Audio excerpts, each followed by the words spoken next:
सबको मेरा प्रणाम है, नमस्कार। अभी प्यारे बच्चों, अभी एक मुद्दा, ये जो बच्चे आप हमारे साथ देख रहे हैं, ये सबका ऑलरेडी टेक्नीशियन में फाइनल सिलेक्शन हो चुका है। कुछ सारे बच्चे जो आपको जितने भी स्टेज पे दिख रहे हैं, सबका ऑलरेडी फाइनल सिलेक्शन हो रहा है। ऐसे ही ग्रुप में बच्चे 5-10 के संख्या में आ रहे हैं और कोशिश कर रहे हैं कि जो ऑफलाइन वाले ये सारे स्टूडेंट हैं तो मिल पाए हम उनसे। तो दोस्त मेरे, अभी हमारे साथ वो लड़का भी है जिस पर पूरा भारत में विवाद छिड़ा हुआ है, वो भी मेरा ही स्टूडेंट है। दीपक नाम है उसका। ये है आपका दीपक। इसको किसी से कोई डर वर नहीं लगता है और ये बहुत ज़्यादा परेशान रहने वाला बच्चा नहीं है। देखो कितना हरफन मौला ये बच्चा है कि 5 सीट था जब वैकेंसी नहीं बढ़ी थी, और जब इसने फॉर्म भरा था तब इसने ओबीसी कैटेगरी में 5 सीट था तब ये बच्चा फॉर्म भरा था। समझ लो इसका मतलब, वो तुम समझ सकता है हिम्मत। मात्र 5 सीट में इसने फॉर्म भरा था, बाद में बढ़ के 16 हो गया था सिल्लीगुड़ी बोर्ड का। ये वही दीपक है जिसके नाम पे आप ये कह रहे हैं कि 50 नंबर कैसे बढ़ा। 50 ना 43 नंबर कैसे बढ़ा। तो ये सिल्लीगुड़ी बोर्ड इसने भरा था और मात्र 5 ही सीट था जब इसने भरा था, और बाद में वो सीट बढ़ के हो गया 16 ओबीसी कैटेगरी में। तो समझ लो 5 सीट में भरने के लिए बड़ी हिम्मत की जरूरत होती है। तो हम इनके बातों पर बात करने के लिए इस वीडियो में इकट्ठा हुए हैं कि क्या मामला है और कैसे कैसे ये बोर्ड का क्या जवाब है, बोर्ड क्या कहना चाह रहा है इस पर, और कैसे कैसे हुआ है। सबसे पहले तो मैं ये क्लियर कर दूं कि बोर्ड का ये कहना है, जो अलग अलग वीडियो से हमको पता चला है, जो अन्य लोगों ने भी फ़ोन करके पता करने की कोशिश की है, वो एक एवरीडे न्यू वाले हैं, वो भी बहुत ज़्यादा अपडेटेड रहते हैं। उन्होंने भी फ़ोन करके बोर्ड से पूछा है और वो संतुष्ट भी हो गए। उन्होंने कहा कि नहीं, हाँ ऐसा ऐसा है।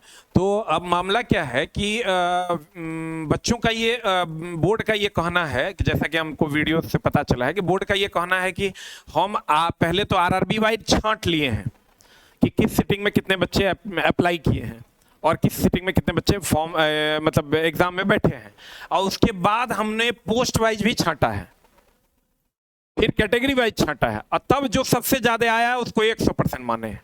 ये सिल्लीगुड़ी बोर्ड का टॉपर है, सबसे ज्यादा नंबर इसी को था, इसके परसेंटाइल को 100 मान लिया गया। और टोटल मिला के अगर हम सिल्लीगुड़ी बोर्ड की बात करें, बाकी जो बच्चे हैं ये सब दूसरे दूसरे बोर्ड में हैं, टोटल मिला के अगर हम सिल्लीगुड़ी बोर्ड की बात करें, सिल्लीगुड़ी बोर्ड में लगभग 5300 ना 5400 एप्लीकेंट्स थे। सट रहा है किसी का, 5400 एप्लीकेंट्स थे टोटल एप्लीकेंट्स जो थे वो 5400 थे, जिसमें प्रेजेंट जो थे वो प्रेजेंट थे कितने, लगभग इसका 70% मान लो, तो लगभग हम 3500 के आसपास मान लेते हैं। अब टोटल 23 शिफ्ट में एग्जाम हुआ है, 23 शिफ्ट में ना, टेक्नीशियन का एग्जाम कितना शिफ्ट में, 23 शिफ्ट में। इसको आप 23 से भाग दे दो, तो 23 से भाग दे दोगे तो लगभग 143 के आसपास आया, 143 के आसपास आया। उसमें हो सकता है किसी सिटिंग में 70, किसी सिटिंग में 80, किसी सिटिंग में 100, किसी सिटिंग में 150, किसी सिटिंग में 40, इसके सिटिंग में जैसे 43 बच्चे थे।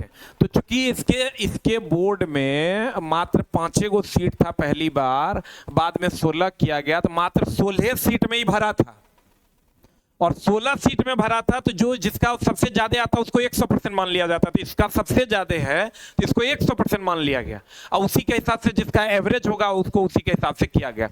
अब मामला ये है, तो इसलिए इस बच्चे का जो है परसेंटाइल बढ़ा हुआ है, ठीक है।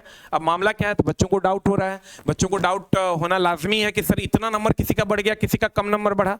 तो रेलवे भर्ती बोर्ड को ये चाहिए कि ये बात जरूर क्लियर करे बच्चों के लिए, क्योंकि बच्चों का ये हक बनता है कि अगर परसेंटाइल में नॉर्मलाइज में मार्क्स बढ़े हैं तो क्यों बढ़े हैं, अगर किसी का 50 नंबर बढ़ा तो क्यों बढ़ा, किसी का 2 नंबर बढ़ा तो क्यों बढ़ा। हम अगर हमरा से पूछेगा तो हम ये मानते हैं कि नॉर्मलाइजेशन हटा देना चाहिए, नॉर्मलाइजेशन परसेंटाइल होना ही नहीं चाहिए। तो एकदम समझिए इतना पचड़ा है कि बच्चों के मन में कंफ्यूजन पैदा करता है, और इसलिए हमारे पास जो सिलेक्टेड स्टूडेंट आते हैं, किसी का बहुत सारा ऐसा भी बच्चा है जिसका 1 या 2 नंबर बढ़ा है, कोई इसमें है जिसका 0.65 कितना बढ़ा है, 0.65। टोटल रॉ स्कोर आपका कितना था, 82। 82। आप एक बार बोल दो। मेरा टोटल करीब 82 पॉइंट समथिंग था, और 83.37 करके 2 कैटेगरी में रिजल्ट दिया मात्र सर। EWS से थे, और वही 0.85 के करीब बढ़ाया नंबर बस। तुम्हारा कितना बढ़ा है, 0.8 बढ़ा है मेरा, रो मार्क्स से मेरा 89 था। तो तुम्हारे सिटिंग में कितने एप्लीकेंट्स थे, कुछ पता है? लगभग 4000 के आसपास था। 4000 एप्लीकेंट्स तुम्हारे सिटिंग में थे। तुम्हारी सिटिंग में कितना एप्लीकेंट था? 10,000 10,000 एप्लीकेंट थे। और तुम्हारे यूआर में था, तुम ईडब्ल्यूएस में कितना वैकेंसी था ईडब्ल्यूएस में? EWS जिसमें मेरा हुआ है सिलेक्शन, उसमें तो करीब 15 ही सीट है, उसमें मेरा हुआ है। देखो 15 सीट था, नंबर ऑफ एप्लीकेंट्स कितने थे? देखो ये बच्चा ईडब्ल्यूएस में कौन सा बोर्ड था?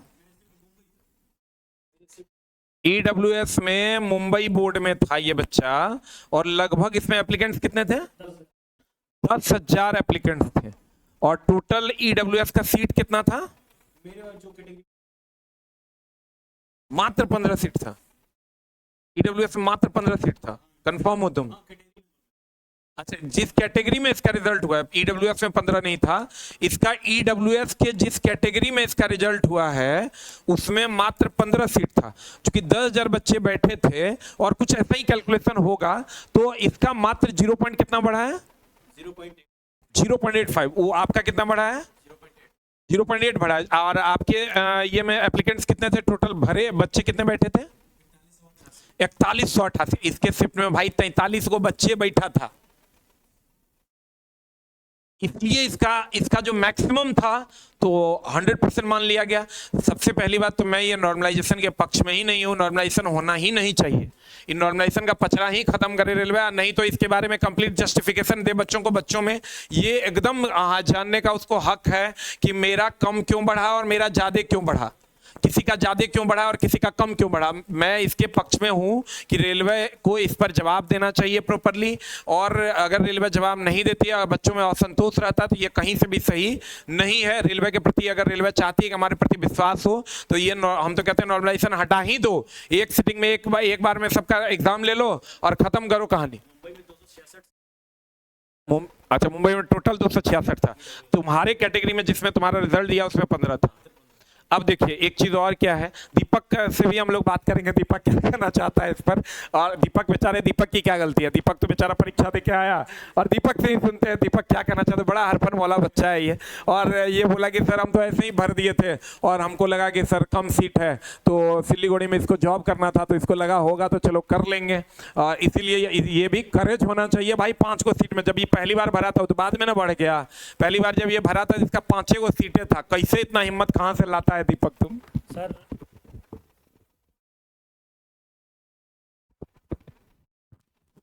जी, एक्चुअली बात ये है कि मैं इससे पहले एसएससी की तैयारी भी कर रहा था, तो एसएससी का टाइम देते वक्त तो मैं अंडमान से भरता था। मुझे लगा कि बच्चे वहाँ जाएंगे नहीं तो मेरा हो जाएगा सिलेक्शन, तो यही सोच के मैंने सिलीगुड़ी जोड़ डाला। ये आदत तुम्हारी पहले से थी ना? जी सर, मैंने एसएससी जितनी बार दिए सब हर बार अंडमान ही भरा था। मुझे नौकरी चाहिए थी चाहे कैसे मिले, तो सिलीगुड़ी में जब कम था तो मैं सोचा कि शायद बच्चे ना भरे डर के मारे कि कम सीट है तो शायद हमारा सिलेक्शन ना होए, तो यही सोच के मैंने सिलीगुड़ी डाल दिया था। और भगवान की किस्मत है, भोले बाबा का प्रसाद है कि मेरी जॉब हो गई इधर। क्या कहना चाहोगे जो लोग ये कह रहे हैं हमारा पढ़ा कैसे? ये बोलो, ये रेलवे जानती है, हम तो। हाँ, ये रेलवे से पूछ लीजिए, आप रेलवे से ट्वीट कीजिए, पता चल जाएगा, रेलवे जॉब दे देगा। ये बच्चे का साफ कहना था है कि सर हम वो ऐसा जगह से फार्मे डालते थे जहां से कोई नहीं डालेगा। ये मेरे नेचर में था, मेरे आदत में था कि जहां से कोई नहीं डालेगा वहां से भरो, हो जाएगा। देखो इसका ये इतना हाई लेवल का जो ये सोच है, इससे इस बच्चे को जॉब मिल गया। और हम तो इसकी कड़ी शब्दों में निंदा करते हैं। नॉर्मलाइजेशन परसेंटाइल को एकदम रेलवे को हटा ही देना चाहिए। जब 27 को बोर्ड है, 27-28 को हमको लगता है बोर्ड है, टोटल बोर्ड लगभग उतने के आसपास आरआरबी। तो अगर जाएगो बोर्ड है उतने सिटिंग में परीक्षा ले लो, कोई जरूरत नहीं नॉर्मलाइजेशन परसेंटाइल करने की और बच्चों के मन में ये जगाने की कि भैया मेरा क्यों बढ़ा, मेरा क्यों नहीं बढ़ा।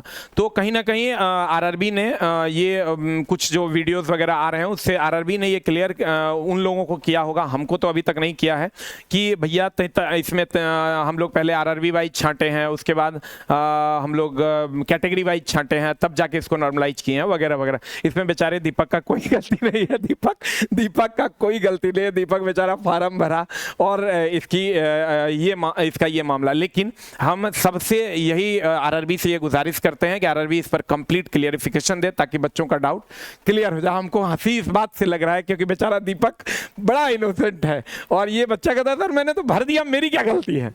मेरी क्या गलती है? ये तो रेलवे से जाके आप पूछो कि क्या होता है, और रेलवे से सारे बच्चे पूछ भी रहे हैं और रेलवे को इस पर जस्टिफिकेशन देना भी चाहिए कि ऐसा क्यों हुआ। एक तो ये अंडमान निकोबार भेज भेज के, आप विशाखापट्टनम भेज भेज के आप फिर बच्चा को आप बुला लेते हैं। कभी सोचे हैं कि बकरी बेच के, गाय बेच के बेचारा किसी तरह जाता है 4000 टका लेके, एगो दूगो को तो समझो कि हम भेजे हैं फ्लाइट का टिकट लेके, वो सिकंदराबाद से बेचारा लौट के आया है। तो ये कहीं से भी सही नहीं है और रेलवे को इस पर जवाब देना चाहिए। रेलवे अगर जवाब नहीं देती है तो ये गलत है। और देखो रेलवे ने कहा भी क्या, टेक्निकल ग्लिच आ गया।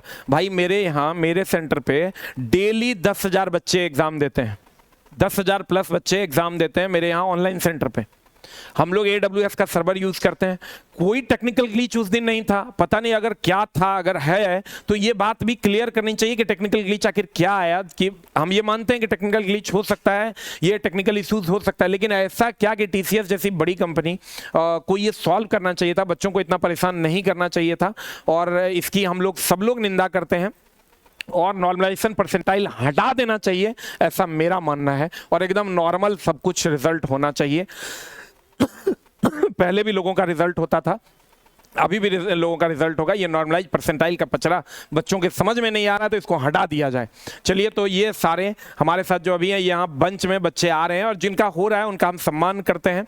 और ये नॉर्मलाइजेशन परसेंटाइल पर रेलवे का बस यही कहना है, लेकिन ये कहने से नहीं होगा, रेलवे को प्रेस कॉन्फ्रेंस करके इस पर जवाब देना चाहिए, ऐसा हम मानते हैं। क्योंकि बच्चे संतुष्ट हों, परीक्षा वैसी होनी चाहिए। अगर परीक्षा ऐसी हो जिसमें बच्चे असंतुष्ट हों तो उस परीक्षा का कोई मतलब नहीं बनता है। चलिए, थैंक यू वेरी मच। और दीपक को रेलवे ने जवाब दिया है और रेलवे को इस बात पे जवाब देने का अगर है तो वो जरूर जस्टिफिकेशन इस बात के लिए दे कि आखिर मामला क्या है और क्या ये नॉर्मलाइजेशन परसेंटाइल का मामला है। हम लोग भी जानना चाहते हैं कि कैसे ये बढ़ता है और कैसे ये घटता है। ये जानने का हक हर बच्चे को है, हर एस्पिरेंट्स को है, चाहे जिसका हुआ है और जिसका नहीं हुआ है।